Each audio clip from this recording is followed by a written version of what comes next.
Bon, bonjour tout le monde, Sahar Mdankoum. On attend un petit peu, 2 ou 3 minutes, le temps que tout le monde se connecte, puis on commence.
Ça va bien, hein?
Bon, bah, rebonjour tout le monde, Saham Dankoum. Donc aujourd'hui, je vais commencer. On va parler des brûlures caustiques du tractus digestif supérieur.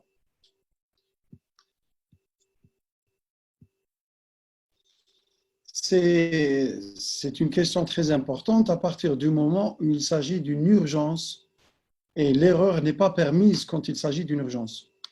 Donc, quelques définitions.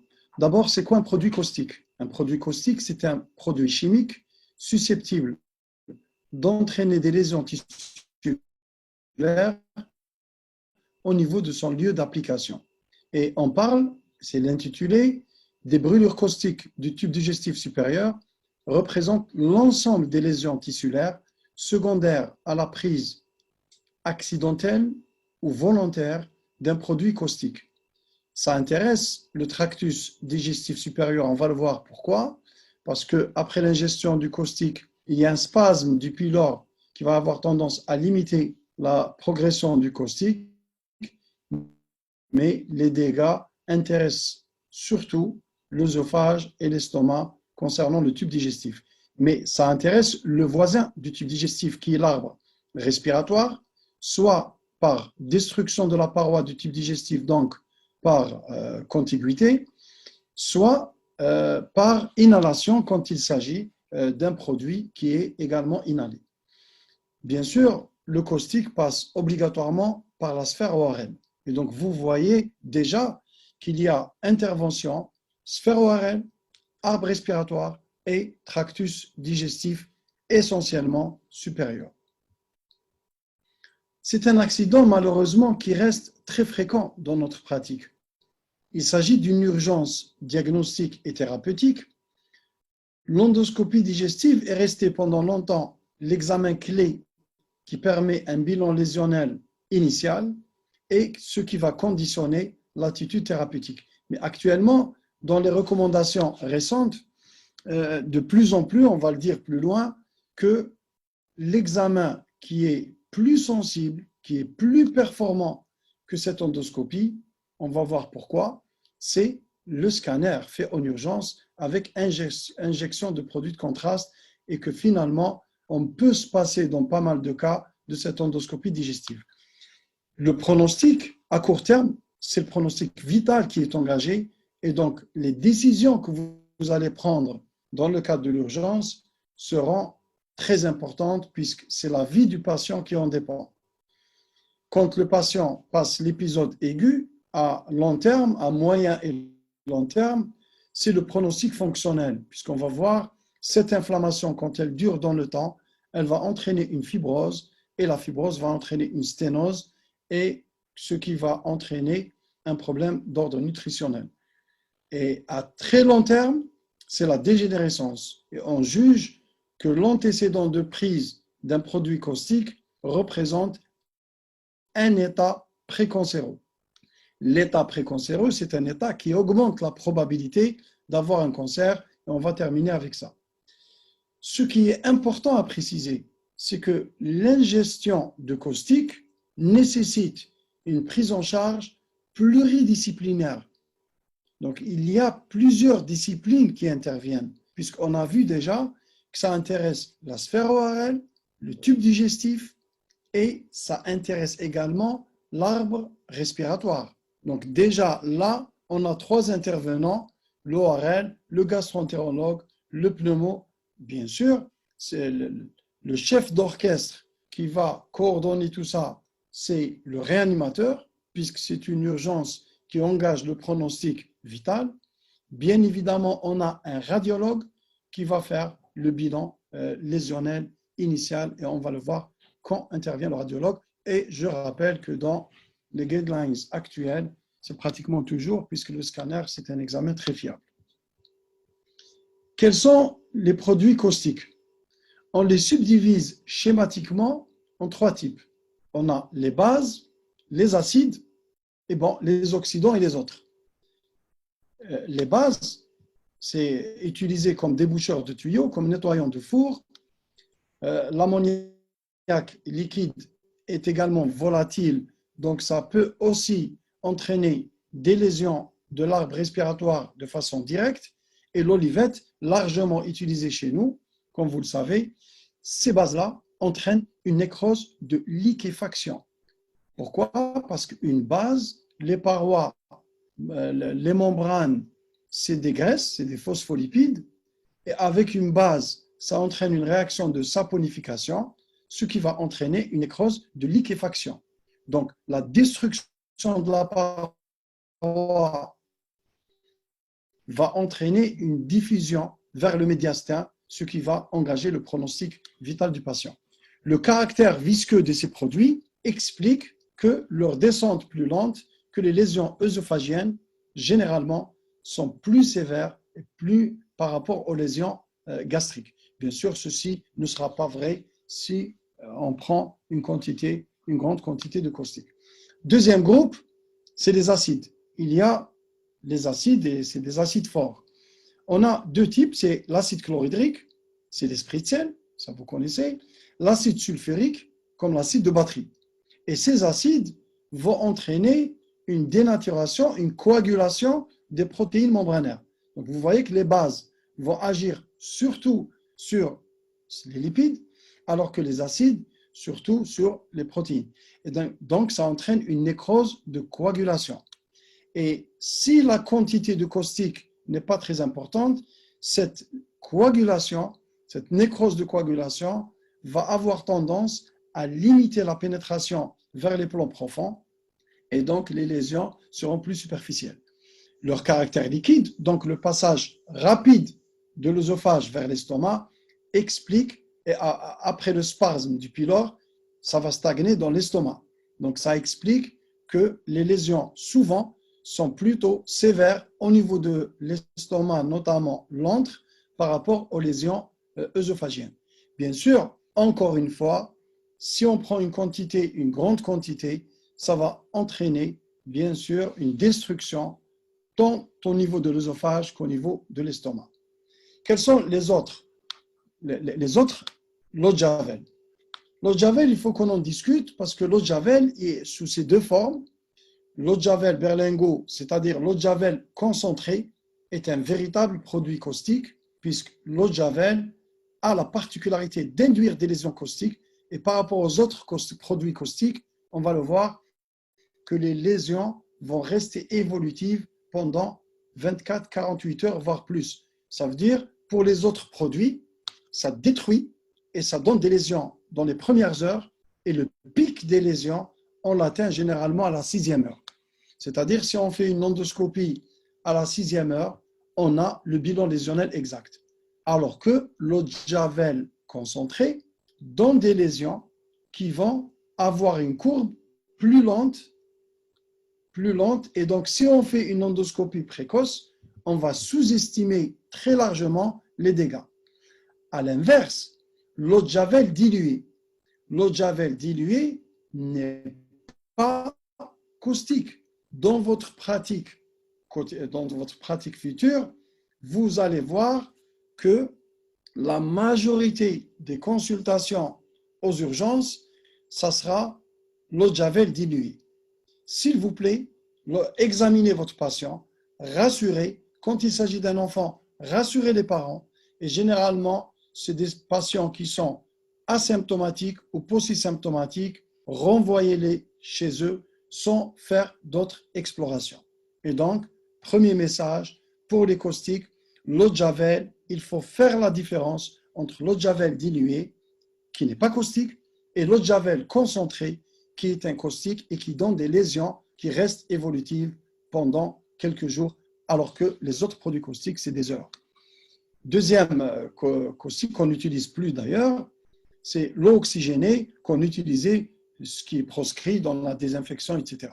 Eh bien, l'eau oxygénée, ça, c'était utilisé dans les fécalums pour essayer de ramollir le fécalum par voie basse et au point de contact des tissus, ça donne des dégâts et c'est un véritable caustique. Les comprimés de permanganate de potassium, ça existe dans les officines. Quand vous préconisez un médicament, n'oubliez pas d'expliquer la façon de le prendre. N'oubliez jamais ça. Parce que si vous mettez des comprimés à visée antiseptique, le comprimé de permanganate de potassium, ça doit se diluer dans l'eau et l'utiliser comme antiseptique. Si vous donnez des comprimés à un malade sans lui expliquer, et si le pharmacien ne le fait pas, eh bien sûr, il va le prendre par voie orale. Et la particularité, c'est que ça donne des lésions à un point précis, ça creuse, et ça peut entraîner une perforation.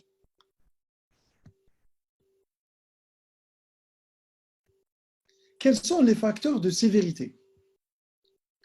L'étendue et la sévérité des lésions, elles dépendent de plusieurs facteurs.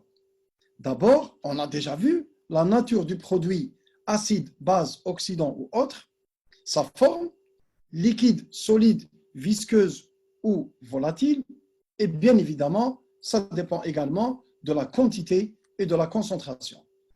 Un acide fort et un acide faible ne donnent pas les mêmes lésions. Une petite, une grande quantité ne donnent pas les mêmes lésions, et ça, c'est des évidences. Le terrain, on a de l'enfant, généralement chez l'enfant, c'est rare que chez l'enfant, l'ingestion soit volontaire. Elle est généralement accidentelle, et quand ça brûle au niveau de la bouche, si l'enfant rejette, généralement, on a affaire à des petites quantités et les lésions sont globalement moins sévères. Malheureusement, assez souvent d'ailleurs, ça passe dans le tube digestif et ça induit des lésions. À l'inverse, l'adulte, plus fréquemment d'une ingestion volontaire et ça traduit obligatoirement une affection psychiatrique grave. Et donc, deuxième message, mis à part le message de l'eau de Javel, n'oubliez jamais lors d'une ingestion de caustique, même si ce n'est pas grave, même si le pronostic vital n'est pas engagé, que si on passe à l'acte, si l'ingestion est volontaire dans un but d'autolyse, ne jamais oublier la prise en charge sérieuse psychiatrique. Parce que le risque, c'est la récidive. Généralement, en cas d'ingestion volontaire, les quantités malheureusement sont importantes et les dégâts, les lésions sont sévères. Quelle est la prise en charge initiale? Quand vous recevez un produit caustique, d'abord, il faut éviter de faire des bêtises. Ne vous sentez pas obligé de faire quelque chose que vous ne connaissez pas, c'est-à-dire, c'est ce qu'on appelle les manœuvres intempestives. Ne pas faire de manœuvres intempestives qui risquent d'aggraver les choses. D'abord, ne jamais faire vomir. Le caustique a induit des lésions à l'allée. L'œsophage était normal. Si vous faites vomir, vous faites le chemin inverse et le deuxième passage du caustique peut être dramatique. On ne peut pas mettre une sonde nasogastrique à l'aveugle, on risque de perforer. Le lavage gastrique ne sert strictement à rien. Il va aggraver les lésions, il va pousser au vomissement, il va favoriser le passage dans les voies respiratoires et donc c'est un facteur aggravant. Ne confondez pas toxique et caustique. On fait un lavage gastrique si on est devant un patient qui ingère, par exemple, des médicaments dans un but d'autolyse. Là, c'est logique. On veut diluer et on veut retirer le maximum de médicaments. Mais en matière de caustique, ceci est formellement contre-indiqué. Les antidotes, il n'y a pas, globalement, on considère qu'il n'y a pas d'antidote. C'est-à-dire les dégâts occasionnés par le caustique, elles sont déjà là. Et on ne peut pas, si vous faites, par exemple, vous voulez neutraliser un toxique, un acide par une base, vous allez induire une réaction exothermique et vous allez aggraver les lésions. Donc, qu'est-ce qu'il faut faire? D'abord, il ne faut pas faire ça. Il faut interroger l'heure, les circonstances de la prise de caustique, le type, la quantité et la notion de prise de psychotrope pour évaluer le terrain et pour évaluer l'état de conscience du patient. Si le patient est obnubulé alors qu'il a pris de psychotrope, ça s'explique. S'il n'a pas pris de psychotrope et il est obnubulé, ça veut dire que les lésions sont obligatoirement très graves. Il faut, on va détailler la conduite à tenir ultérieurement. L'examen clinique, son but principal, c'est d'abord éliminer une urgence vitale, prendre les constantes hémodynamiques. L'examen digestif va analyser la souplesse de la paroi abdominale pour rechercher une perforation. L'examen pleuropulmonaire, l'examen de la sphère ORL et bien sûr, on terminera l'examen neurologique. Quels sont les examens complémentaires? Eh bien, l'examen complémentaire morphologique, on ne fait plus actuellement si on est les recommandations dans une structure où il y a la TDM, et je précise, la TDM avec injection de produit de contraste, on fait d'emblée une tomodensitométrie. Surtout s'il y a des signes de sévérité. S'il y a des signes de gravité, on fait d'emblée une TDM sans passer par l'endoscopie, parce que la prise de produit de contraste, cette TDM va nous renseigner sur l'étendue des lésions sur la paroi et sur la présence, l'existence ou non d'une perforation. Le bilan biologique, rénal, gaz, etc., c'est dans les formes graves. Première situation. Donc, on a reçu, on a interrogé, on a examiné, on a fait quelques examens. Première situation, il y a une complication immédiate. Quelles sont les complications qu'on peut avoir? La première urgence vitale, c'est la détresse respiratoire. Si vous avez affaire à un patient dyspnéique avec une détresse respiratoire, cette détresse respiratoire peut être en rapport avec de l'œdème au niveau du larynx, pharyngo-laryngé. Si vous avez de l'œdème, vous allez mettre des corticoïdes à forte dose. S'il y a échec, vous allez faire une intubation sous contrôle endoscopique parce que l'intubation, vous imaginez bien qu'elle est très difficile à faire. À l'aveugle, en tout cas, il ne faut pas le faire parce que vous risquez une perforation parce qu'il y a des lésions de la sphère ORL. S'il y a échec ou impossibilité, on passe à la trachéotomie. Si votre patient est en état de choc, si les constantes hémodynamiques ne sont pas bonnes, vous allez faire les mesures de réanimation le plus vite possible, TDM avec injection, sinon d'emblée, c'est l'exploration chirurgicale avec une mortalité très élevée. S'il y a des troubles neurologiques, agitation, confusion mentale, acidose, insuffisance rénale au bilan, bien évidemment, c'est la chirurgie d'emblée puisque ça traduit des lésions sévères. En cas de perforation, vous avez palpé, il y a de la défense abdominale, une contracture abdominale. Il y a de la douleur rétrosternale, il y a de la dyspnée. Bien sûr, vous suspectez une perforation, soit au niveau du médiastin, soit au niveau abdominal. Là, vous faites d'emblée un examen TDM et la TDM, vous confirmez votre perforation, vous avez une idée sur l'extension des lésions et c'est le chirurgien qui prend la main. Voilà quelques images. Ça, c'est ce qu'on faisait. Ça, actuellement, on ne fait pratiquement plus puisque ça prend du temps. Le scanner, ça prend quelques secondes et ça vous donne une idée exacte sur la prise de contraste de la paroi, sur l'existence ou non d'une perforation. C'est ce qu'on voit ici avec les bulles qui partent de l'œsophage. C'est ce que vous voyez également ici. Donc, actuellement, dans les formes graves, c'est d'emblée la TDM. Et j'insiste encore, c'est l'examen à faire en première intention devant une forme grave, voire tout court, parce que c'est un examen très sensible avec injection.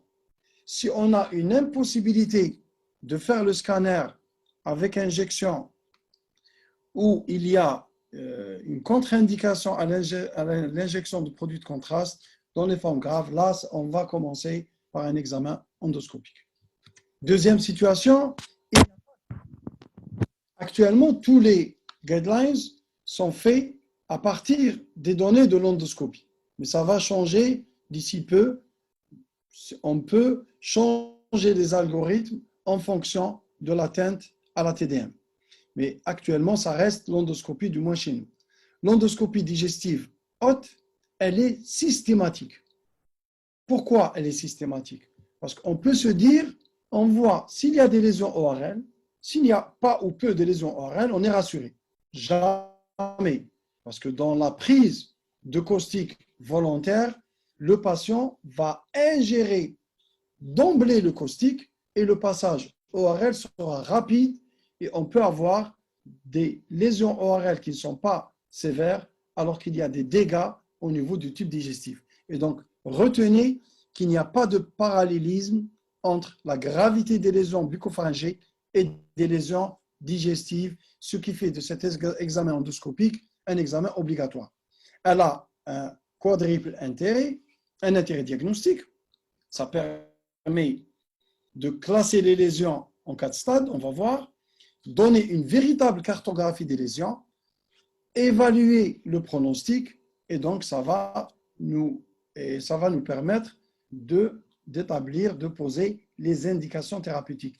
Je vous rappelle qu'il ne faut pas demander d'endoscopie digestive haute en cas de prise d'eau de javel diluée, surtout quand il n'y a pas de symptômes.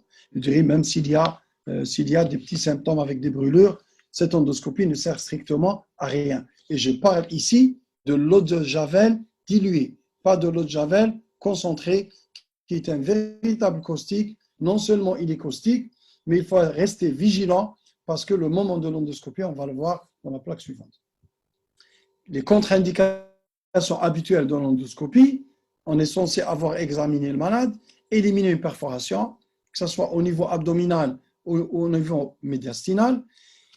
S'il y a de la nécrose, si vous avez de la nécrose, des lésions sévères, l'endoscopie est très risquée, puisqu'il y a risque de perforation, et de toute façon, dans ces situations graves, elle est moins sensible que le scanner.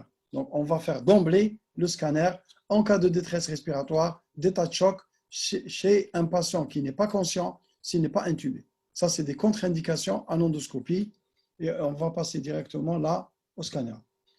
À quel moment faut-il la faire, cette endoscopie? Si on la fait trop tôt, on va dire, c'est quoi trop tôt, trop tard? Trop tôt, ça risque de sous-estimer les lésions, puisque les lésions, ça fait une courbe, et nous, on veut faire cette endoscopie au sommet. Si on la fait trop tôt, on va dire qu'il y a peu de lésions, alors que quelques heures plus tard, les lésions vont évoluer et vont devenir plus graves.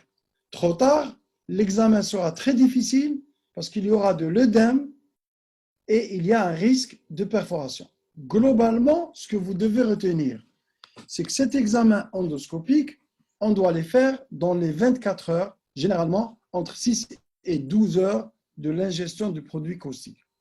Vous allez me poser la question, et si je reçois le caustique, il a ingéré le caustique il y a 4 heures. Eh bien, on peut faire l'endoscopie, mais sachez qu'on risque de sous-estimer les lésions. Et si je reçois un patient qui me vient, c'est souvent, on reçoit ces patients-là, qui est évacué de quelque part, et on le reçoit, il arrive après les 24 heures. Le problème, après la 24e heure, l'endoscopie, elle est risquée, puisqu'il y a risque de perforation. On va juger en fonction du contexte, soit on l'a fait avec une grande prudence, soit on fait d'emblée un examen TDM avec ingestion de produits de contraste, avec injection de produits de contraste qui va donner l'étendue des lésions et la nature et l'étendue des lésions. Pour les externes, on va faire classification simple, comme ça vous allez la retenir. C'est la classification de ce qu'on appelle Di Costanzo. C'est Di Costanzo qui a publié ça, ça fait très très longtemps. Et dans la première publication, elle a le mérite d'être simple. 0, stade 0, c'est un œsophage normal. 1, il y a de l'érythème ou des pétéchies, c'est ce que vous voyez là. Le stade 2A, il y a des ulcérations, ce qui apparaît en blanc, mais ces ulcérations sont localisées. Si ces ulcérations deviennent circulaires, confluentes, c'est un stade 2B. Là, c'est le pylore, c'est l'estomac, c'est le pylore. Ce que vous voyez en noir, c'est de la nécrose. Si cette nécrose est localisée, c'est un stade 3A. Et là, le noir, il est diffus. Si on a une nécrose diffuse, c'est un stade 3B. Et donc, finalement, elle est assez simple, cette classification, bien que ça ne correspond pas à toutes les lésions en pratique. Je vais vous donner des images. 1, c'est érythème pétéchie. 2A, ulcération localisée. 2B, ulcération circulaire, large, confluente. 3A, 3, c'est la nécrose. La nécrose, c'est du noir. 3A, nécrose localisée.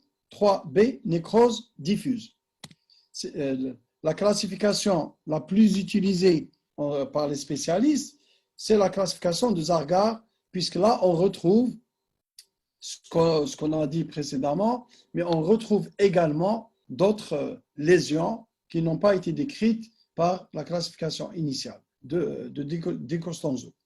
Le stade 1, c'est œdème, érythème de la muqueuse, c'est à peu près la même chose. Le stade 2, A, friabilité, hémorragie, fausse membrane, ulcération, mais elles sont superficielles, même si le caractère superficiel, parfois, il est difficile à analyser en endoscopie. Le stade 2B, c'est un 2A, c'est-à-dire il y a la friabilité, l'hémorragie, les fausses membranes, des ulcérations, mais avec ça, il y a des ulcérations plus creusantes et circonférentielles. Vous allez me dire, ça, on retrouve à peu près la même chose, ulcération creusante, circonférentielle. Pourquoi on fait cette subdivision? Parce que les ulcérations, la perte de substance, ça entraîne une inflammation, et l'inflammation chronique aboutit à la fibrose.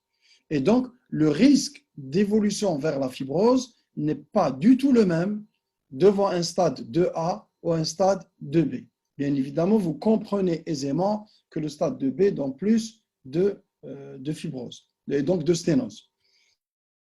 Pour le stade 2B également, quand on a des multiples ulcérations avec des zones circonscrites, localisées de nécrose. Maintenant, pour le stade 3.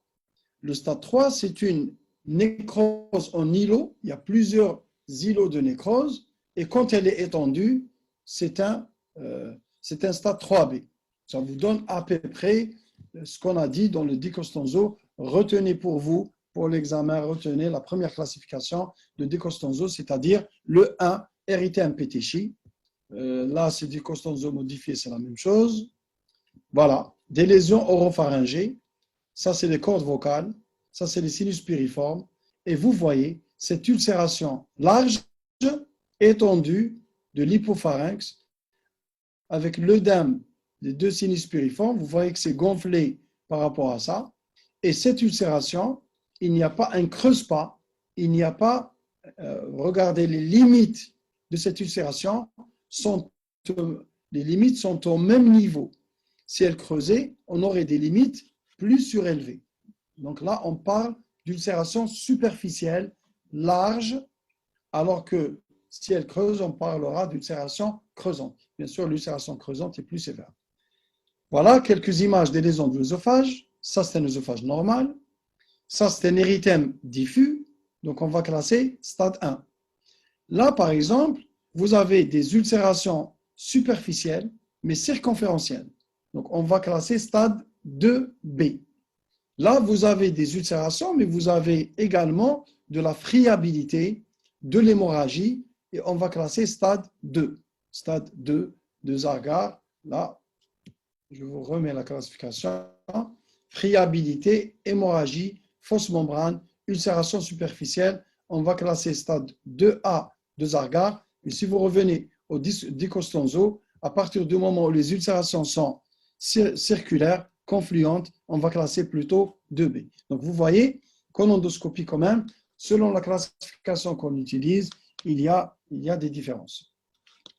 Ah là, c'est du sérieux quand il y a de la nécrose. La nécrose, c'est du noir ou du gris. C'est ce que vous voyez là. Là, c'est un aspect grisonnant sur toute la circonférence. Là également, c'est du noir. Là, au niveau de l'estomac, c'est le pylore. Vous voyez là, c'est du gris-noir. Et tout ça, c'est de la nécrose. Le problème avec la nécrose, quand on voit de la nécrose en endoscopie, on ne peut pas dire avec une grande fiabilité, on ne peut pas dire que c'est une nécrose superficielle ou profonde, puisque les différentes tuniques de l'œsophage, c'est la muqueuse. Il n'y a pas de cirrhose au niveau de l'œsophage, comme vous le savez. Et donc, en endoscopie, j'ai beau à essayer d'améliorer mes performances en regardant avec un peu de temps, si ça ne se contracte pas, je vais me dire, ça ne se contracte pas, peut-être qu'il y a déjà eu une destruction de la musculeuse, puisque l'œsophage ne bouge pas. Mais c'est des suppositions. Quand on a de la nécrose comme ça, on risque de dire, attention, c'est un œsophage de toute façon qui est nécrosé, et cette nécrose va entraîner des problèmes d'évolution vers une coagulopathie intravasculaire disséminée et d'entraîner le décès du patient. Et donc, attention, on doit opérer le patient en urgence et enlever cet œsophage ou cet estomac ou les deux quand il y a de la nécrose, parce que ça, déjà, ce n'est pas récupérable, puisque c'est un organe qui est détruit. Non seulement il ne sert à rien, il est détruit et il cause des problèmes. Et si cette nécrose est superficielle, il y a des chances de récupération. Et la littérature dit qu'on s'est rendu compte que quand on pose l'indication d'une œsophagectomie, que finalement l'anatomopathologiste, en analysant la pièce, va vous dire que finalement cet œsophage pouvait récupérer. Et donc, risque de se tromper. C'est pour cela qu'il faut préconiser obligatoirement, dès lors qu'on retrouve de la nécrose, le meilleur examen de loin qui va nous dire l'extension de cette nécrose dans la paroi, c'est la tomodensitométrie avec injection de produits de contraste. Si vous avez dans votre structure une TDM et on va vous dire qu'on fait une TDM, mais on ne fait pas d'injection de produits de contraste, il ne faut pas accepter parce que ça ne sert strictement à rien. Et vous allez irradier le patient pour rien. Deuxièmement, si vous avez un patient qui a des signes de sévérité d'emblée, ne cherchez pas l'endoscopie. Faites un scanner avec injection de produits de contraste. D'emblée, le scanner. Parce que là, c'est une course contre la montre. Plus vous retardez les choses, plus le pronostic vital du patient sera engagé.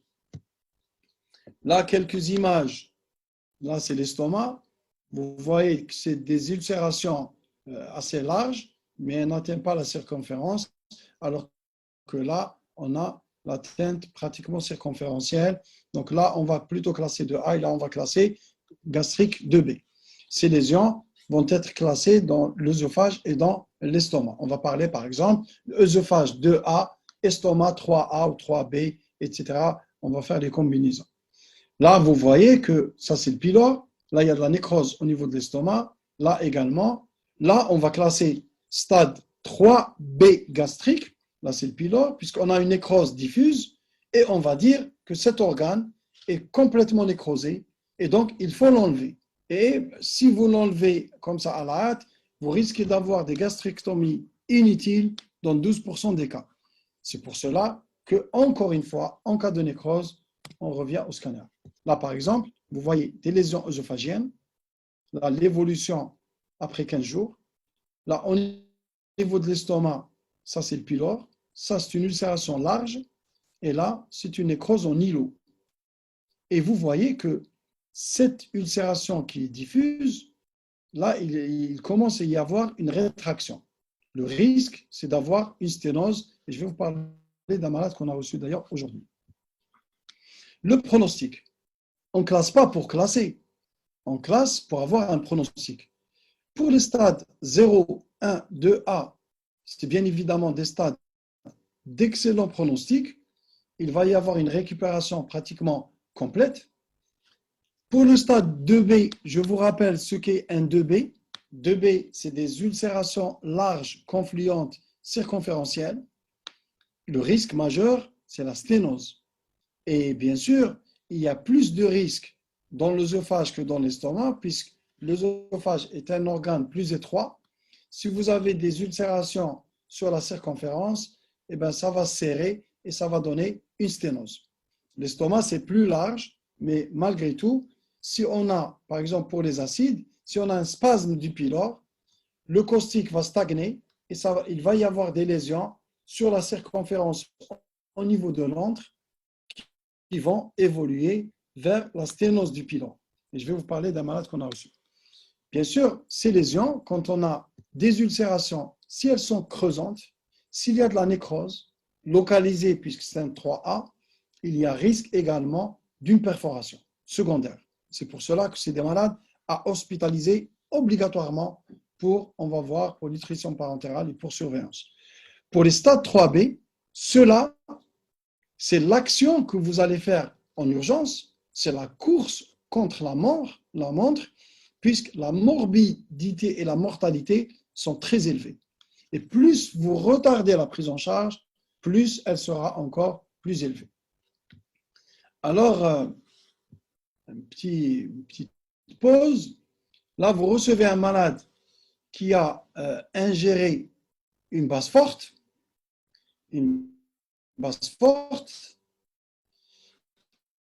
et à gauche, là, vous avez l'œsophage, et là, vous avez l'estomac. Interprétez, classez, et quelle est votre conduite à tenir?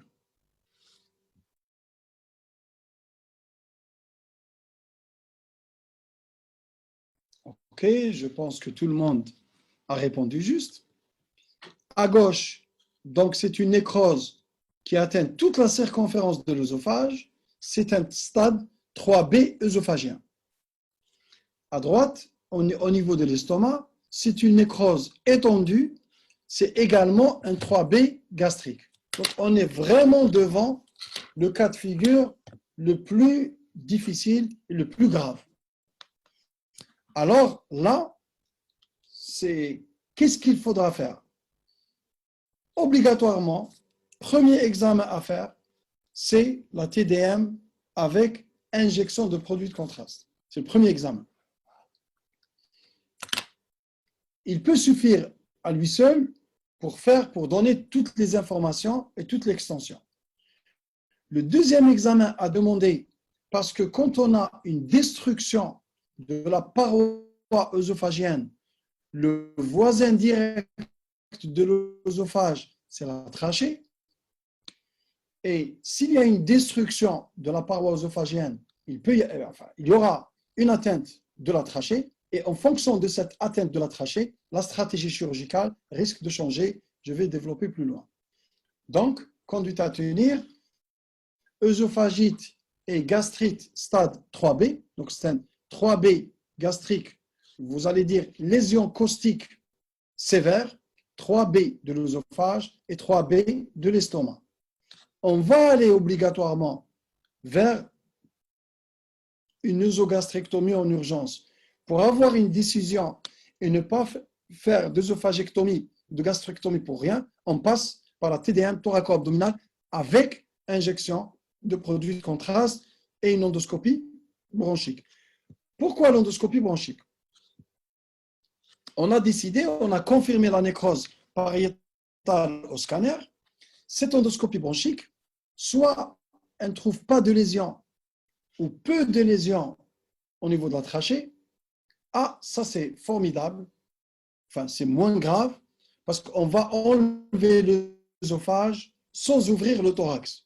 Parce que vraiment la question, quand on décide devant une ingestion de produits de contraste d'enlever l'œsophage, par quelle voie? Est-ce qu'on doit ouvrir le thorax à thorax ouvert pour enlever l'œsophage? Ça, là, il va y avoir une mortalité très élevée. Si on peut l'éviter, c'est-à-dire enlever l'œsophage par voie abdominale, je vais expliquer dans la plaque suivante comment, par voie abdominale, la mortalité va chuter de façon très importante. Mais on ne peut pas enlever l'œsophage par voie abdominale s'il y a de la nécrose, s'il y a un trou dans la trachée. S'il y a de la nécrose dans la trachée, il risque, on va enlever par voie abdominale et on va laisser une brèche ou potentiellement une lésion qui va donner une brèche au niveau de la trachée et on va perdre le patient en post-opératoire. Donc là, s'il y a des lésions sévères à l'endoscopie bronchique, on doit, malheureusement, on est forcé d'ouvrir le thorax pour faire de la réparation de ce qui se passe au niveau de la trachée, c'est ce que vous voyez sur cette plaque. Là, c'est stripping de l'œsophage. Là, c'est dans le cas de figure le moins grave, enfin moins grave par rapport aux deux situations. Là, on va ouvrir, faire une incision au niveau du cou, à gauche, couper l'œsophage cervical, ouvrir l'abdomen et envoyer une sonde, la solidariser ici, cette sonde, et retirer, tirer, et on va faire sortir l'œsophage, c'est ce que vous voyez là, par voie abdominale. Il n'y a pas d'attache de l'œsophage, donc c'est ce qu'on appelle le stripping, et on va enlever l'œsophage par voie abdominale. Demain, Inch'Allah, il y aura professeur Khalfullah qui est un excellent enseignant. Il va vous faire les tumeurs de l'œsophage et il va reparler avec des schémas. Lui, il fait ça de façon assez courante. Il va vous parler du stripping de l'œsophage. Vous voyez, ce qu'on va avoir quand on enlève l'œsophage et l'estomac. Vous voyez, la nécrose, ça c'est impressionnant. Et ça, on ne peut pas laisser ces organes-là. Et plus ça va dans le temps, plus vous retardez l'échéance de l'intervention, plus il y aura des complications générales et le taux de mortalité va grimper. C'est pour ça, dans ces cas de figure, il faut vraiment aller vite et ne pas tarder. Plus vous tardez, plus vous engagez le pronostic vital du patient. Ça, c'est un deuxième schéma. Ça, vous voyez la nécrose ici. Si on est obligé, parce que dans l'endoscopie trachéobronchique, où les données du scanner sont formelles, il y a des lésions bronchiques, bien sûr, on est obligé de faire une thoracotomie, le temps cervico-laparotomie, parce que là, on doit interposer du muscle pour fermer cette brèche au niveau de la trachée. On ne pourra pas la fermer juste par l'abord, par voie abdominale. Et là, les questions que vous allez poser, on va discuter avec le professeur Khalfullah demain, Inch'Allah. Il va faire le live de mon bureau. Quelle est la conduite à tenir dans les stades 0, 1, 2A? Ça, c'est des stades bénins. C'est l'abstention. On ne va pas hospitaliser le patient. On va autoriser l'alimentation orale. Attention, même si les dégâts ne sont pas importants, ne jamais oublier la prise en charge psychiatrique en cas d'ingestion volontaire dans un but d'autolyse. Désolé d'insister, de réinsister, parce que dans les urgences, dans ces cas-là particulièrement, ce n'est pas toujours fait. Ce qui est, à mon sens, une faute médicale, parce que le risque, c'est que le patient repasse à l'acte, et s'il repasse à l'acte avec un autre produit caustique, il aura des lésions plus graves, et là, vous ne pourrez pas le récupérer. Dans les stades 2B et 3A, on a dit que ces stades-là, 2B, 3A, vous vous rappelez qu'il y a risque de complications secondaires. Donc ces cas-là, on les hospitalise obligatoirement. Obligatoirement, on les prend, on les hospitalise. On les hospitalise pour faire quoi? D'abord pour surveiller la survenue de complications secondaires. On va voir qu'est-ce qu'il peut y avoir comme complications secondaires. Pour donner une nutrition parentérale. Certaines équipes, notamment l'équipe du professeur Touchen Koubala, ils ont beaucoup travaillé sur les caustiques et ils ont mis par exemple une nutrition entérale qu'on peut proposer dans certains cas, dans le 2B notamment, ça donne une efficacité équivalente, on va discuter de ça. Les corticoïdes, globalement chez l'adulte, il ne faut pas en donner parce que l'idée, c'était de dire, je ne vais pas commenter ça par la suite, c'est de dire à partir du moment où le malade a des ulcérations diffuses. Donc le risque, c'est la sténose. Et la sténose survient parce qu'il y a de la fibrose. Est-ce qu'en donnant des corticoïdes, on peut éviter cette fibrose? Et du coup, on va éviter la survenue de cette sténose. En tout cas, chez l'adulte, les corticoïdes, on ne les utilise pas parce que non seulement ça ne prévient pas contre la sténose, mais ça peut camoufler un petit peu les signes de complications. Antibiothérapie, ça ne sert pas à grand-chose. Antisécrétoire également. Et les antalgiques, il faut faire très attention à la morphine surtout. Est-ce qu'on met, je vais juste discuter de ça parce que c'est important, une nutrition parentérale ou entérale?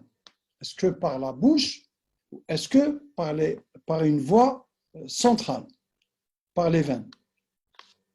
Pourquoi? Le concept, c'est quoi? Dans les caustiques, il y a une fuite plasmatique importante et on est en situation d'hypercatabolisme. Et donc, c'est des malades qui vont être rapidement dénutris.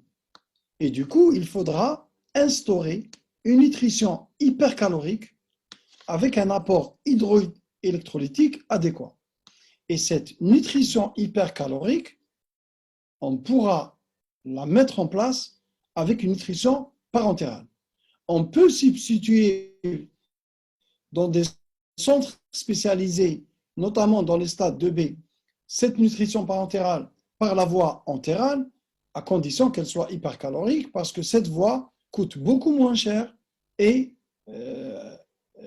elle coûte beaucoup moins, en tout cas, elle revient beaucoup moins cher et elle est plus pratique à condition que le patient soit stable, soit asymptomatique, qu'il n'y ait pas de vomissement et qu'il n'y ait pas de trouble de la déglutition. La voie centrale, si vous la maintenez plus de 3 semaines, il y a un risque sérieux de surinfection et de septicémie. Et donc, il faut faire très attention lorsqu'on met une voie centrale aux règles d'asepsie rigoureuses. Pour les stades 2, les complications secondaires, au cours de l'hospitalisation, qu'est-ce qu'il peut y avoir? Des infections, pleurer pulmonaire, voire septicémie, des hémorragies. On a par exemple une nécrose, on a une croûte, elle chute, il risque d'y avoir une hémorragie secondaire par ce qu'on appelle une chute d'escarpe. Le fait qu'il n'y ait pas une perforation à l'admission ne veut pas dire qu'il n'y aura pas de perforation. Il y a risque d'y avoir des perforations secondaires, que ce soit au niveau de l'œsophage qui vont entraîner une médiastinite mortelle, si on n'agit pas rapidement, ou une perforation gastrique. Et donc, le patient doit être examiné de façon répétée pour rechercher ces perforations. Dernier risque, quand ça creuse doucement, ça peut donner des fistules, une communication entre deux organes, gastrocolique, gastrodiodénal, gastrotrachéal, œsobronchique. Et ces fistules-là, c'est généralement ce qui est décrit dans la littérature, ont été vues avec l'eau de Javel concentrée. Justement, parce que quand on reçoit un patient qui a ingéré le caustique, on a tendance à faire l'endoscopie entre la 6e et 12e heure. Et on va établir un bilan. Par exemple, je dis qu'il y a des lésions 2A gastriques. Le patient a ingéré de l'eau de Javel concentrée berlingot, par exemple. Je mets 2A gastrique. Je suis rassuré, je libère le patient. Mais ce que j'ai dit déjà, c'est que l'eau de Javel concentrée donne des lésions qui restent évolutives, qui vont s'aggraver dans le temps jusqu'à 48 heures. Et donc, les lésions sont plus graves, mais moi, je n'ai pas vu ça parce que j'ai fait l'endoscopie à la 6e heure. Et les malades, soit ils font des complications mortelles, soit ils font des fistules telles que c'est décrit ici. Et donc, méfions-nous, l'eau de Javel diluée n'est pas caustique, l'eau de Javel concentrée, non seulement il est caustique, mais il peut donner des lésions qui resteront évolutives pendant quelques jours. L'algorithme décisionnel pour faire la synthèse, pour les stades 1, alimentation, les algorithmes, ils changent à partir des équipes, mais globalement, le stade 1 et le stade 2A gastrique, c'est alimentation orale immédiate, IPP, je mets un point d'interrogation sur ça. Le 2A œsophagien, pour certaines équipes, ils disent même le 2A œsophagien, méfiez-vous, il faut l'hospitaliser, nutrition entérale, hypercalorique par voie orale, et puis faites un contrôle précoce, un contrôle à J8, huitième jour. Huitième jour, s'il y a une amélioration, alimentation orale, on libère le patient. Si les lésions persistent, on va faire la conduite dans le deuxième arbre décisionnel qu'il y aura dans la plaque suivante. Encore une fois, j'insiste, je réinsiste, je réinsiste, n'oubliez jamais la consultation psychiatrique en cas d'ingestion volontaire. On ne va pas la faire. Idéalement, on va, bien sûr, au niveau de la structure spécialisée, on va solliciter le psychiatre, mais si on libère le patient, que ce soit dans l'immédiat ou plus tard, ne jamais oublier de prévoir cette consultation psychiatrique. Qu'en est-il des stades 2B, 3A? Hospitalisation, surveillance des complications secondaires. On a déjà parlé de la stratégie nutritionnelle. Généralement, elle est parentérale, hyperprotidique, hypercalorique. Et là, ce n'est pas la fin. Ce qui change, le contrôle endoscopique, quand on le fait, ce n'est pas à J8. Il ne faut pas espérer que ces lésions cicatrisent au bout de 8-10 jours.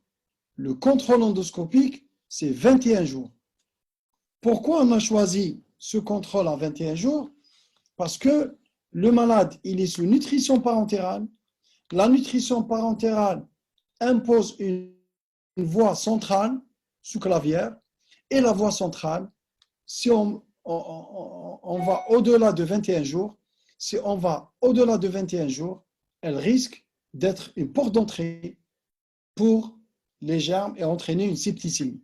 Et donc, on ne peut pas maintenir une nutrition parentérale au-delà de 21 jours. On devra prendre une décision sur la stratégie nutritionnelle. Donc, à J21, amélioration, on passe à la voie orale. Persistance, on va décider une nutrition par jéjunostomie ou bien on va discuter de faire une dilatation s'il y a une sténose précoce. C'est au cas par cas, c'est dans un centre spécialisé. Pour les stades 3B, qu'est-ce qu'on a dit?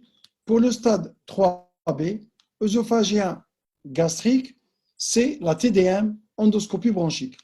Si cette nécrose est transpariétale, de toute façon, on va opérer le patient. Est-ce que par voie abdominale ou par thoracotomie? C'est l'endoscopie bronchique qui répondra à cette question. S'il y a des lésions sévères au niveau de la trachée, on va faire une thoracotomie. S'il y a peu ou pas de lésions, on va enlever l'œsophage par stripping, c'est-à-dire sans thoracotomie. Le patient, on l'a bien géré, il n'a pas fait de complications immédiates ni secondaires. Qu'est-ce qu'il pourra faire tardivement? Le tardivement, c'est après le mois. Eh bien, le risque majeur, il y a deux risques. Le risque majeur, c'est la sténose. C'est la sténose au niveau de l'œsophage ou au niveau de l'estomac. Et quand on a une sténose, on va discuter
désolé, il n'y avait pas le son.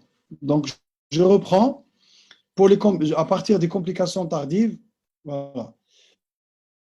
Pour les sténoses, il dit que les sténoses sont soit œsophagiennes, soit gastriques, et en fonction des cas, on va discuter la dilatation ou la chirurgie. Très tardivement, il y a risque de cancer de l'œsophage, je vais le discuter plus loin. Voilà quelques images, belles images du transit barytique de l'œsophage, la barite de la barite. Cette barite va épouser les contours de la paroi et ça nous donne ces images-là. Par exemple, là, complètement à gauche, vous voyez un rétrécissement qui est tout à fait régulier, axial dans l'axe et qui est court. Ça, c'est l'idéal. Là, vous voyez également un rétrécissement court. Là, un rétrécissement, même s'il est très serré, il est court. Ça, c'est des malades idéales, c'est des malades très faciles à traiter sans aucune hésitation par la dilatation œsophagienne que je vais expliquer plus loin. Là, par exemple, vous avez une dilatation plus longue avec une dilatation de l'œsophage d'amont. Cette sténose, elle est longue, elle est axiale, elle est régulière. Je vais tenter la dilatation et la chirurgie sera discutée en cas d'échec. Là, sur la troisième image, vous voyez là, il y a une petite sténose ici, puis l'œsophage revient normal, et là, il y a une autre sténose à ce niveau-là. Et donc, il y a une double sténose. Ça peut être géré par voie endoscopique. Là, par contre, sur l'image 4, vous voyez clairement qu'il y a une sténose qui est tortueuse, qui est irrégulière, surtout à ce niveau-là. Il y a une petite image d'addition. Et là, cette sténose-là est très délicate, très difficile à dilater, puisqu'il y a risque, quand les sténoses sont longues, irrégulières, excentrées, il y a un risque élevé de perforation. Là, ce qu'on redoute essentiellement, c'est le risque de perforation. Parce que si on perfore un œsophage, on est dans le médiastin et ça va donner une médiastinite sévère. Ces sténoses-là doivent être traitées chirurgicalement par œsophagoplastie, c'est-à-dire on va enlever l'œsophage et à la place de l'œsophage, on va mettre soit une plastie gastrique, soit une plastie colique. Je vais expliquer un peu et professeur Khalfallah, demain, va faire ça de façon meilleure puisque lui, il fait ça. Il fait ça de façon courante. Si les sténoses idéales pour la dilatation, c'est quand elles sont courtes, axiales, régulières. Ça, c'est le cas de figure idéal. En cas d'échec, les échecs sont relativement rares dans ce cas de figure. Ce cas, ce que vous voyez là, ce cas, et peut-être ce cas, ça, c'est des sténoses dilatables. Ça, c'est des sténoses que je vais envoyer sans hésiter au chirurgien parce qu'il y a risque de perforation très élevé. Comment dilater? On a deux techniques de dilatation, soit dilatation avec un ballon qu'on va gonfler, c'est ce qu'on appelle la dilatation pneumatique. On va exercer des forces de tiraillement par ce ballon qui est gonflé à des pressions croissantes, soit la dilatation aux bougies de Savary. Bon, on a les deux. L'avantage de la dilatation pneumatique, c'est que on a le ballon, il est à usage unique, mais ça coûte assez cher. L'avantage des bougies de Savary, c'est qu'on peut les stériliser, les réutiliser, et le coût, il est négligeable. Et on va introduire un fil guide, je vais expliquer, je l'ai dit à peu près hier. On va introduire un fil guide, et à travers le fil guide, on va dilater les bougies de calibre croissant. Il y a certaines règles à respecter. Si le fil guide ne peut pas passer, là, je ne peux pas dilater. C'est les chirurgiens. Je passe la main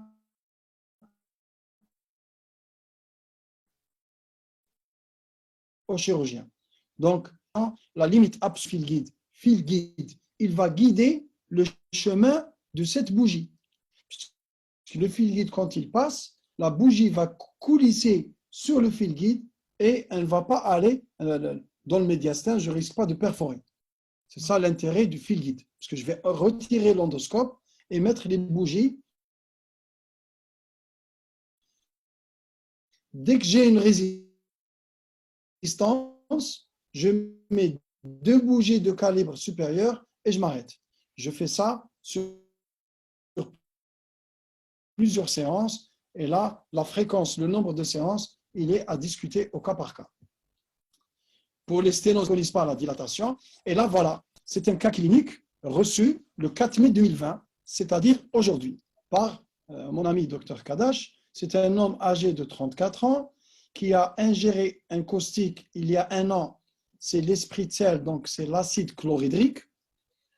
Et il a été dilaté une fois, et puis bon, il est perdu un petit peu dans la nature. Il avait des lésions sévères au niveau de l'œsophage et au niveau de l'estomac, avec une sténose complète du pylore. Vous voyez que c'est finalement l'acide chlorhydrique va entraîner un spasme du pylore, c'était le cas chez ce patient, qui a entraîné une stase, surtout dans la partie déclive, c'est-à-dire l'antre, qui est en amont du pylore. Ça a induit des ulcérations circonférentielles qui ont créé une rétraction sténose du pylore. Alors, il a été opéré, puisqu'on ne peut pas, le sténose était complètement fermé. La sténose de l'œsophage a été un peu dilatée, et puis le chirurgien a fait une dérivation. Il a ouvert l'estomac, il a monté une anse jéjunale, il a fait ce qu'on appelle une anastomose gastro-jéjunale, qui a permis au patient d'être nourri. Là, il revient aujourd'hui, il a traîné un petit peu dans le temps avec l'histoire Covid, et là, il est pratiquement en aphagie. On l'a hospitalisé aujourd'hui en aphagie. Le TOGD, le transit baryté de l'œsophage, voilà ce que ça donne. Je dis GD, gastro-duodénal, transit baryté, œso-gastro-duodénal, puisqu'on opacifie l'œsophage, l'estomac et le duodénum qui ne m'intéressent pas chez ce patient. Alors, interpréter et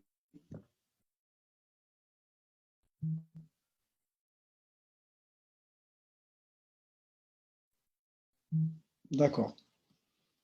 Donc, c'est une sténose qui reste axiale. Hein. Elle est assez régulière, sauf peut-être à ce niveau-là. Elle est filiforme. Vraiment, elle est très, très serrée. Elle est filiforme. Mais elle n'est pas très longue. Et avec une dilatation de l'œsophage d'amont. Là, demain, je vais essayer de filmer ça pour vous. Demain, Inch'Allah, je vais faire la dilatation de cette sténose avec les bougies de Savary.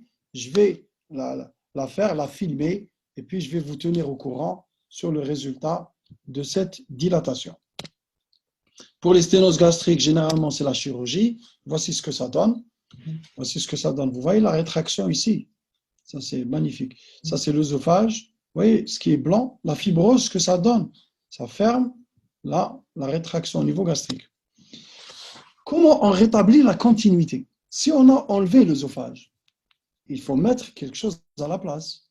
Quelque chose à la place, c'est si l'estomac, si les lésions n'intéressent que l'œsophage et pas tout l'œsophage, et l'estomac comporte peu ou pas de lésions. On fait ce qu'on appelle une plastie gastrique, c'est-à-dire on remonte l'estomac et on fait une suture, on le colle avec l'œsophage.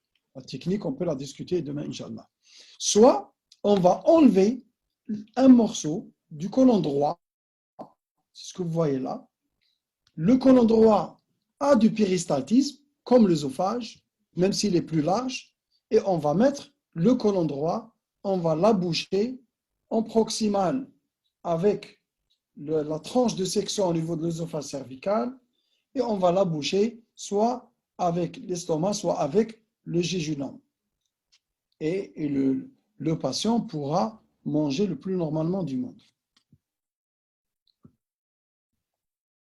Enfin, le plus normalement du monde, je ne dirais pas ça, mais bon, il pourra se nourrir. La complication très tardive, il y a une seule étude dans la littérature, une seule, qui dit retenez quelque chose. Tout état inflammatoire chronique, augmente le risque de cancer. Vous allez faire le cours sur rectocolite hémorragique.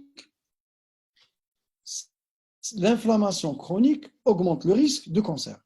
Donc, l'état d'ingestion de produits caustiques induit un état inflammatoire. Cet état inflammatoire dure dans le temps, surtout si on fait des dilatations répétées entraînant ce que vous voyez là, des dilacérations. Eh bien, le risque de cancer, il est de 1 à 7%.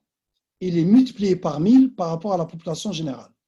Et le délai, imaginez que si un âge jeune, par exemple, chez un enfant de 5-6 ans, avec 40-45 ans, ça fait un cancer de l'œsophage à un âge jeune.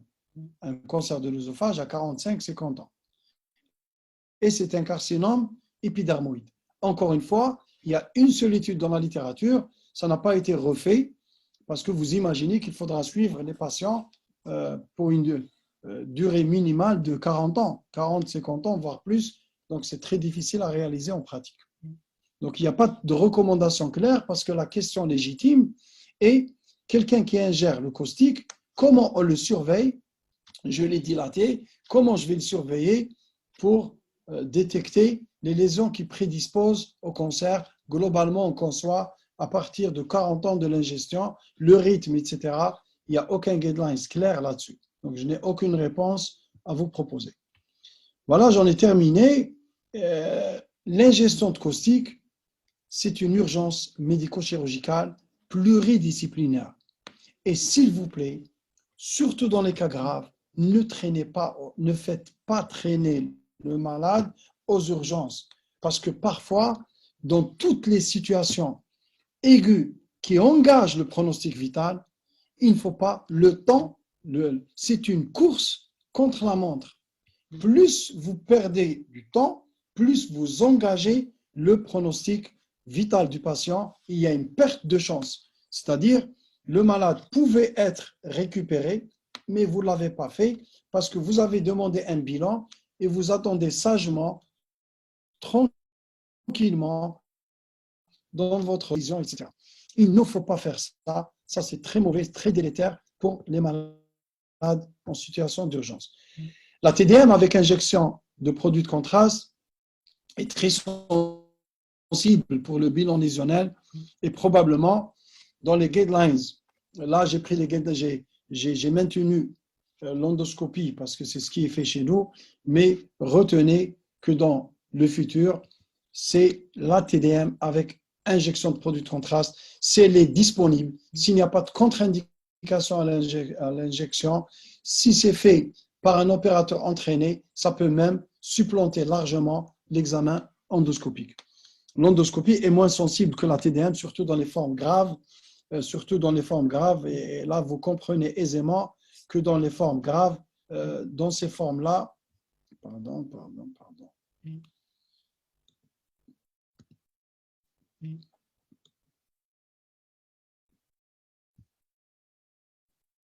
Pardon, je partage l'écran et je remets la présentation.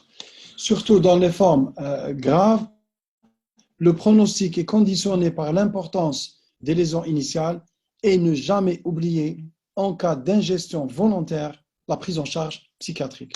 Une prise en charge psychiatrique est très importante devant toute ingestion volontaire et je vous remercie. Là, je vais prendre quelques questions. Je sais qu'il y a eu une coupure à un moment donné, c'est pour ça que j'ai repris. Donc, je prends vos questions. Voilà. Questions-réponses. Très bien.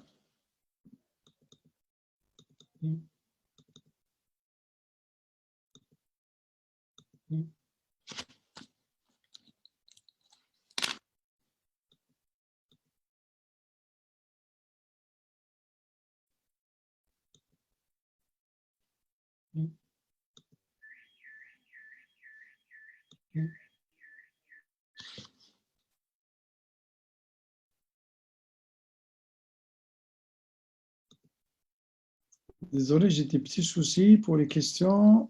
Voilà, ça vient. Très bien, parfait. D'accord.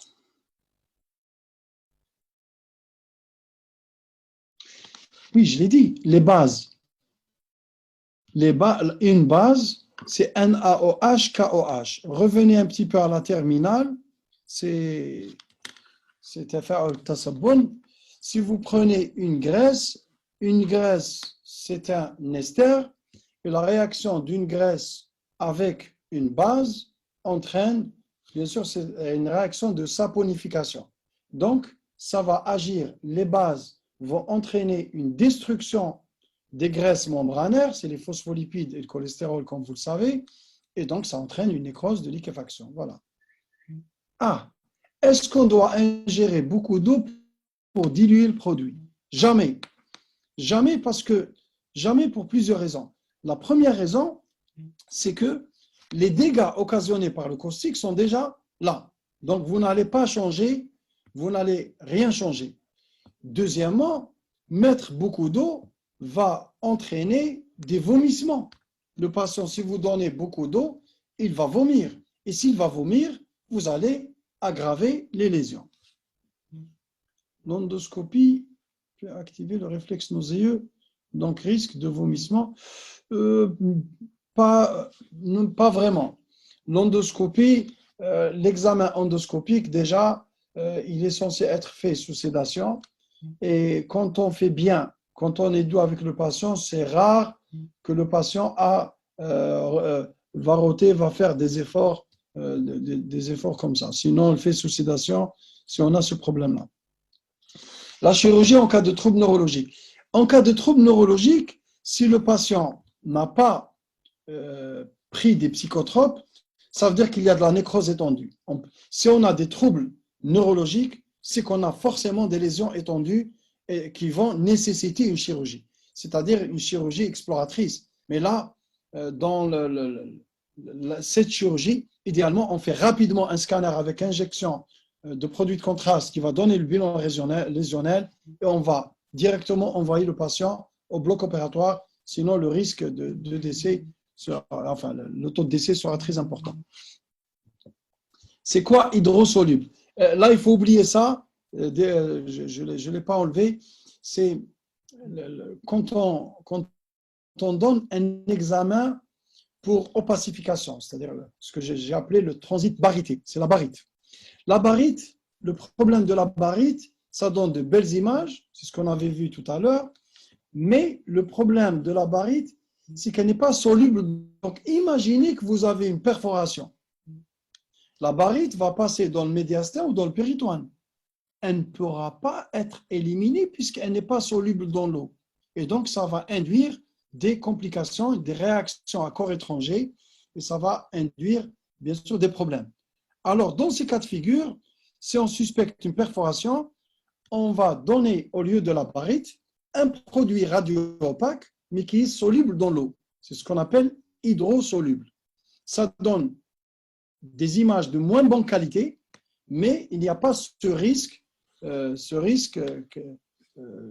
qu'on retrouve avec la baryte. La chirurgie est indiquée en cas de perforation, quel que soit le stade, et surtout, la chirurgie est indiquée pour les stades 3B, nécrose étendue, avec un scanner injecté qui va vous dire que cette sténose est étendue dans la paroi. Là, la chirurgie est indiquée. Dans les autres cas, c'est-à-dire ce que j'ai parlé dans l'algorithme, si le patient fait un état de choc, s'il a des troubles neurologiques, sans prise de psychotropes, c'est qu'il y a une nécrose étendue. Donc, ça va aller à la chirurgie. Ça arrive dans la maison, d'accord. Ça arrive, les gens prennent de l'eau de javel diluée ou non diluée sans faire attention. Non, diluée, non diluée, ce n'est pas la même chose. L'eau de javel diluée, ce n'est pas un produit caustique. Ce n'est pas un produit caustique. Donc, l'eau de javel concentrée, non. L'eau de javel concentrée, c'est un produit caustique. D'accord. On n'essaie jamais d'aspirer le produit le plus tôt possible. Ah, d'accord. D'accord. C'est-à-dire, si je reçois un patient qui a ingéré un produit caustique, avec mon endoscope, je peux aspirer. Ce n'est pas recommandé pour deux raisons principales. La première, c'est que les lésions sont là. La deuxième, c'est que je vais bousiller mon endoscope qui coûte très cher. Si je bousille mon endoscope qui coûte très cher sans bénéfice pour le patient, et donc il ne faut pas le faire. Les brûlures caustiques peuvent être prises en charge par un généraliste. Ah non, le caustique, non seulement, et pas par le spécialiste non plus, c'est pris en charge dans un centre spécialisé par plusieurs spécialistes. 3B, est-ce qu'on fait une biopsie? La biopsie ne sert strictement à rien. Si on fait une œsogastrectomie, comment le patient va se nourrir? Voilà. Si on fait une œsogastrectomie, on fait une cervicostomie, une stomie de l'œsophage cervical, et on fait une jéjunostomie d'alimentation, d'emblée, puisque le rétablissement de la continuité se fera beaucoup plus tard. Les lésions bronchiques sont dues à quoi? Ah là, vous faites carrément réellement. Les lésions bronchiques, j'ai dit, s'il y a une destruction de la paroi œsophagienne, il va y avoir une extension par contiguïté. Ou deuxièmement, si le produit est volatile, par inhalation, ça peut induire des lésions caustiques. Mais dans le cas qu'on a vu, c'est la destruction de la paroi œsophagienne, ça va s'étendre vers la trachée. Patch pulmonaire, ça veut dire un bout de muscle ou un lobe de poumon qu'on va utiliser pour boucher la région perforée ou la région qui risque de perforer. Le stripping, on va en parler demain.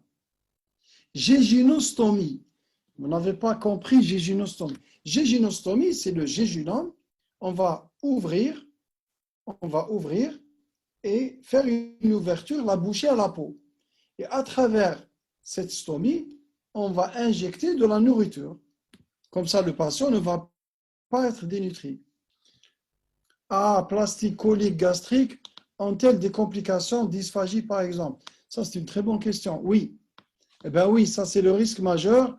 Le montage chirurgical doit être très bien fait et malgré ça, il risque d'y avoir un rétrécissement. Et j'ai quelques patients envoyés d'ailleurs par professeur Khalfallah, on va le taquiner un petit peu demain, pour dilatation justement de ces sténoses-là. Ça marche assez bien. Ça marche assez bien, la dilatation. Si ça ne marche pas, eh ben, on doit reprendre le patient chirurgicalement, ce qui est très, très difficile. Les antibiotiques, ça ne sert à rien. Si la TDM n'est pas disponible, 3B, eh ben, si la TDM n'est pas disponible, ça c'est problématique parce que la TDM n'est pas disponible. Vous devez faire au moins une endoscopie bronchique et puis vous allez décider de l'intervention. Vous allez faire une intervention. Je ne crois pas que vous serez dans un centre qui fait l'œsophagectomie dans l'urgence et il n'a pas de TDM. Ça, c'est un cas de figure impossible. Et là, vous imaginez bien que dans les 3B, le taux de mortalité, en tout cas chez nous, est très, très élevé. La fibroscopie bronchique, c'est dans les stades 3B. 3B. Elle est nécessaire dans les stades 3B. Est-ce qu'on peut éliminer la présence d'une perforation sans TDM? Bon, la perforation, si vous avez un malade qui a des douleurs thoraciques, vous mettez la main, ça crépite, s'il y a passage d'air, il a perforé, ça c'est clair. Bien sûr, vous allez documenter ça, le siège de la perforation, la confirmation de la perforation par l'examen TDM. L'endoscopie ne va pas aggraver les lésions, la réponse est non. Parce que l'endoscopie, elle est faite sous contrôle de la vue. Sous contrôle strict de la vue, on progresse sous contrôle de la vue, avec un minimum d'insufflation, et ça doit être fait par un endoscopiste expérimenté, surtout en cas de lésion grave. Je ne donnerai pas à mon résident, même s'il est en 4e année de spécialité, faire une endoscopie pour un caustique qui a de la nécrose au niveau oropharyngé. Non, ça ne sert à rien les IPP. Les IPP PP, j'aurais dû enlever d'ailleurs. Ça ne sert à rien. L'eau de Javel commercialisée. L'eau de Javel commercialisée dans les bouteilles, c'est de l'eau de Javel diluée. Est-ce que l'endoscopie est obligatoire même après une ingestion d'une petite quantité d'eau de Javel? Là, je vais me fâcher. Là, je vais me fâcher les jeunes. Petite ou grande quantité d'eau de Javel diluée, pas d'endoscopie. Pourquoi il y a une hypercatabolique? Bien sûr qu'il y a les fuites plasmatiques. On est en train de perdre des protéines, des électrolytes, de l'eau, etc. Bien sûr, il faut compenser les apports. L'inflammation diffuse va entraîner une réaction qui va, toute cette réaction inflammatoire va entraîner bien sûr une demande d'énergie, une consommation d'énergie importante, donc hypercatabolisme. C'est ça ce que ça veut dire. Lors de la prise accidentelle de caustique par un enfant, quels sont les... C'est idem que l'adulte. Idem. Ne pas faire des gestes intempestifs. Ne pas faire du n'importe quoi. Enlever si les vêtements sont touchés, les enlever, le mettre en position de sécurité, faire un nettoyage par une compresse bien imbibée d'eau au niveau buccal, et c'est tout. Pas d'huile d'olive, s'il vous plaît, pas de rien. L'examen clé, actuellement, retenez l'endoscopie. Dans les formes graves, c'est la TDM, et la TDM en deuxième intention, après l'endoscopie, dans les formes graves, c'est ce que vous devez retenir. Mais j'ai déjà dit que dans un futur proche, parce que moi je parle, si vous parlez des guidelines au niveau international, pratiquement, on a tendance plutôt à privilégier la TDM avec injection de produits de contraste, à condition qu'elle soit bien lue, qu'elle soit faite dans les règles de l'art. Mais dans la majorité, on reste endoscopie d'abord, puis bon, la TDM dans les formes graves. Ingestion d'eau de Javel concentrée, les lésions sont maximales. L'eau de Javel concentrée, ça veut dire... Non. Dans l'eau de Javel concentrée, l'endoscopie n'est pas contre-indiquée. Vous faites après les 24 heures pour avoir un bilan lésionnel plus précis. Si votre TDM vous répond clairement à la question sur l'extension bronchique, vous pouvez vous passer de l'endoscopie bronchique effectivement. Ça, c'est une bonne question. Est-ce qu'on fait une étude anapath? Non. L'étude anapath, elle n'est pas obligatoire. On l'a fait pour essayer de vérifier la fiabilité du scanner, etc. Mais sinon, on n'a pas besoin d'anapath. Comment peut-on éliminer une perforation de l'œsophage avant l'endoscopie? Eh bien, l'examen clinique. Si l'abdomen est souple, il respire bien, c'est qu'il n'y a pas de perforation au niveau abdominal. S'il n'y a pas de signe de détresse respiratoire, de douleur thoracique, il n'y a probablement pas, de perforation médiastinale. Il faut rester clinicien. Bien évidemment, si vous voyez les anciennes questions, on vous dit il faut faire au minimum, à but médico-légal, je ne sais pas quoi, un télothorax, un aspect. Bon, pour moi, ça ne sert pas à grand-chose. S'il n'y a pas, si l'abdomen est souple, respire bien, s'il n'y a pas de symptomatologie thoracique, ces examens ne servent pas à grand-chose. Si j'ai un doute, je fais d'emblée l'examen TDM. Je fais d'emblée l'examen utile pour le patient qui prend peu de temps et qui est très fiable.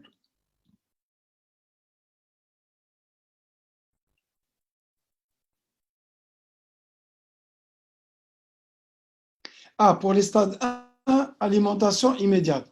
Si vous avez un 2A, c'est-à-dire, par exemple, vous avez un 2A gastrique, eh bien, vous allez libérer le patient et autoriser une alimentation orale. Ce n'est pas des lésions graves qui vont entraîner des complications. Si c'est une ulcération superficielle, juste au niveau de l'estomac, et de l'érythème, un petit peu ça et là, de l'érythème au niveau de l'œsophage, ça c'est un patient que je ne vais pas hospitaliser en réanimation.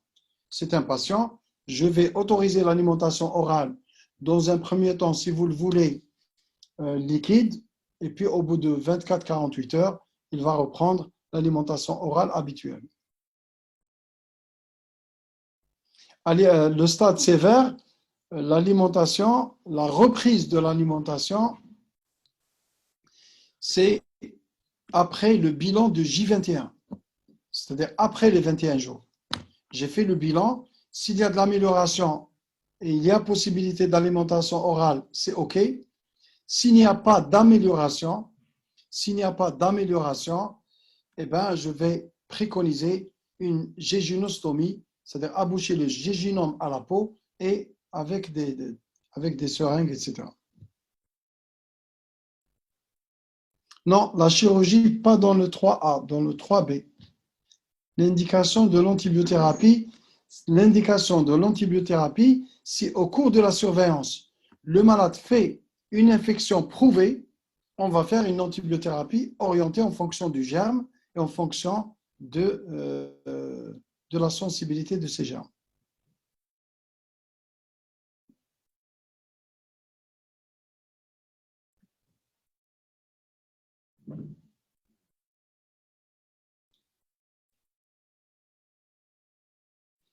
Si le patient ne dit pas, ce n'est pas le patient qui dit est-ce que l'eau de Javel est diluée ou concentrée. Si c'est les bouteilles, c'est dilué. Si c'est le berlingot, c'est concentré.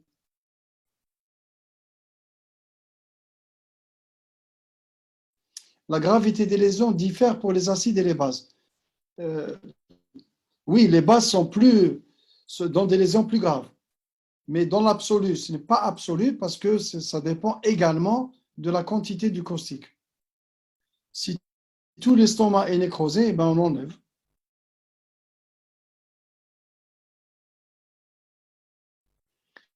Pourquoi TDM avec injection, produit de contraste? Parce que les tissus nécrosés ne veulent pas prendre le contraste, alors que le tissu normal prend le produit de contraste. Donc, si on n'injecte pas, on ne peut pas faire la différence entre un tissu qui n'est pas malade et entre un tissu qui est très malade. Comment prévenir le risque d'infection des antibiotiques donnés à titre préventif de façon systématique? La meilleure prévention de l'infection, c'est la nutrition. Quand elle est orale, c'est mieux. La nutrition parentérale et les mesures qu'on va prendre en unité de réanimation. Peut-on réaliser une IRM à la place de la TDM? Ça, c'est une bonne question, ça. L'examen de référence, c'est la TDM. L'IRM, c'est un examen beaucoup plus cher, mais il n'est pas indiqué, du moins en première intention, dans ces cas de figure, parce que c'est un examen qui est peu accessible et qui est beaucoup plus cher. Mais j'imagine qu'avec l'injection de gadolinium, ça peut donner des informations assez proches que le scanner. La dilatation du sténose se fait en une séance ou en plusieurs séances. Eh bien, on va faire la dilatation et on va évaluer en plusieurs séances généralement. 3 ou 4 séances, voire plus. Et on va espacer les séances en fonction du résultat.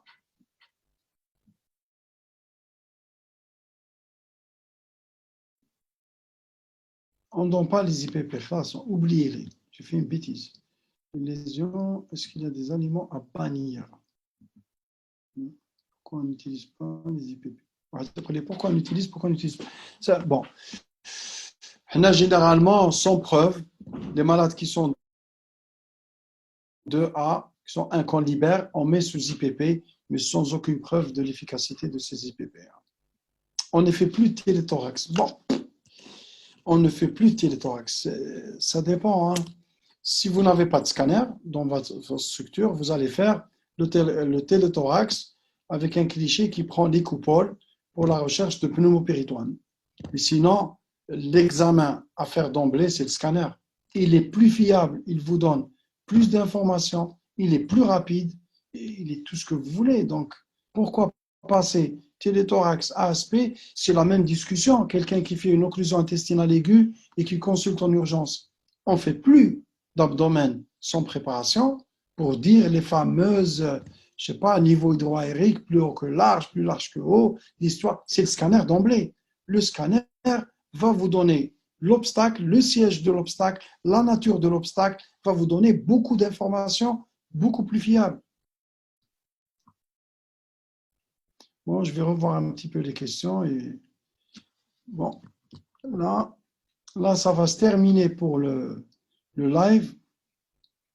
Donc, demain, Inch'Allah, vous aurez 2 cours. Vous retenez l'examen première intention, l'endoscopie. Pour ne pas faire, retenez. Bon, demain, Inch'Allah, vous allez faire 2 cours. Je vais revoir les questions. Je vais faire une synthèse plus tard dans votre site. 2 cours à 13 heures avec Dr Kezoula sur l'endoscopie digestive et juste après, tumeur de l'œsophage avec professeur Khalfallah. Le surlendemain, probablement, il y a au moins un cours, trouble moteur de l'œsophage avec professeur Belhussein. Et je vous annonce que samedi, Inch'Allah, je vais vous évaluer. Donc, dites-vous bien qu'il y a un examen samedi sur ces cours-là et je vais vous faire une vingtaine de questions avec un chronomètre, top chrono. Vous allez répondre et je vais faire les commentaires dans votre page Facebook. Je vous remercie pour votre attention, pour vos questions, pour votre interactivité et je vous dis, Sahaf.com, répondez au sondage rapide s'il vous plaît, au sondage et comme ça, répondez au sondage, on va évaluer. Merci. Je laisse quelques minutes comme ça, vous allez répondre au sondage et puis on va arrêter. Non, je vais vous quitter.